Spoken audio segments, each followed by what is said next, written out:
Greetings and salutations. So today we're looking at another topic for this show. Howard Hughes was a man of many talents and reaches in business, whether as an American business magnate, an investor, a pilot navigator. Here's another record flight round the world, made in a 2-engine Lockheed monoplane by millionaire Howard Hughes. This machine has a gyro pilot which will fly it automatically on a set course. And a film producer, such as for films such as the original Scarface. From Hitman. That was a fine job, Tony. Remember, that's only chicken feed. You've stepped into big company. To Gang Boss. This is the story of Scarface Tony Carmonte. And the most successful individual of this time. Eat your heart out, Elon Musk. But did you know he had a huge case of OCD, which in a way was rather crippling for him?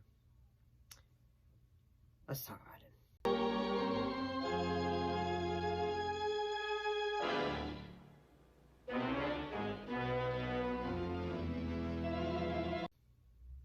Mr. Hughes was born in Houston, Texas on December 24th, 1905, and the only child of Howard R. Hughes and Elaine Jano Hughes.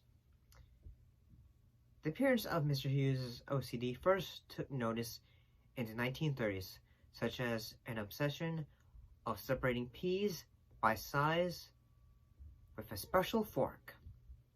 Another example is that once he got upset over a holiday, and a holiday is a term that is used in the theater world where, like, you might see an imperfection. And anyway, he saw an imperfection on a blouse worn by Jane Russell. We lived on the wrong side of the tracks, but the gentlemen friends who used to call, they never did seem to mind at all. They came to the wrong side of the tracks And wrote a memorandum on how to fix it and how to fix it to his staff, because he wanted that fixed immediately. Other obsessions that Mr. Hughes had were, in the 1940s, was his obsessions involving germs.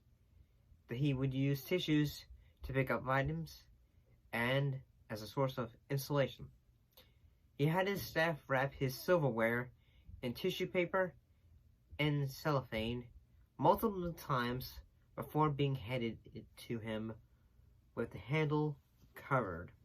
In December of 1947, he had him hold himself, meaning in this case, had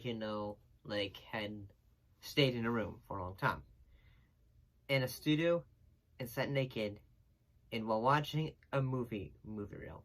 You have to remember, he was like a film producer, so, he would watch them and say, this looks good.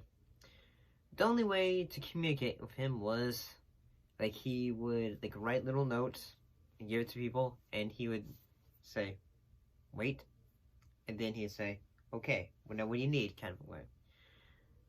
And he would also relieve himself in bottles.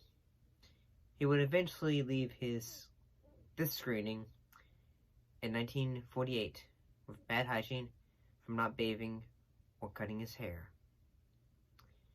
Then, in 1968, he had become obsessed with the film Ice Station Zebra, that he had kept it on a loop for over 150 times. The man's OCD, typical with those with OCD, had a behavior of spending and not seeing the consequences.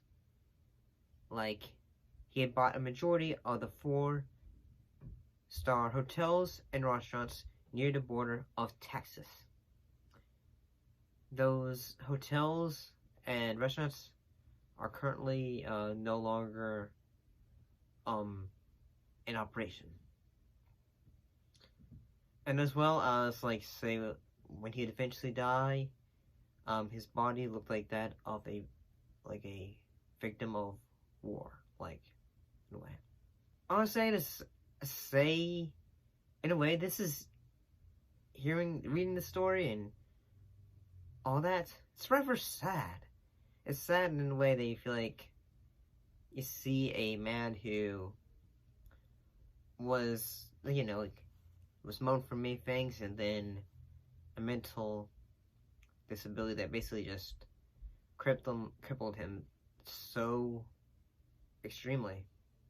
But what do you think of the story of Howard Hughes and his crippling OCD? Thanks for watching. I'll be sure to see you next time.